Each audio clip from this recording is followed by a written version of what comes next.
نن 2000 یا 9000 کاله مخکې به دا استعمالېدو.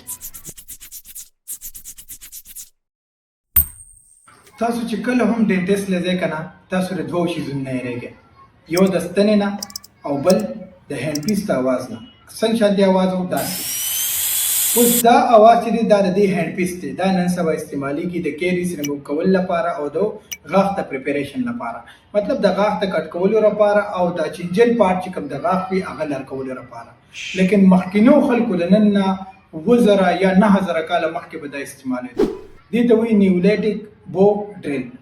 دا بو دی، دا سپینډل دی، دا بیټس دی او د دې تار دا تار چې دی دا د سرمنې نه جوړو او دا به یې داسې تاوه او د غاښ نه کم چینجن پارټ و کم کیریز ریموو کولو هغه مې پرې لر کولو بغیر د نشې نه. د دې په درمیان کې نور ډریلز هم راغلي دي، هغې ته موږ هیرنګټل کلاک ورک ډریل به هم وایي او د هغې نه علاوه نور ډریلز موجود دي لایک ټریډل کم چې کوم ډریل وي هغه به کې هم راغلی و، هغه به د خپو سره استعمالېدو. مختلف قسمه راغلي دي.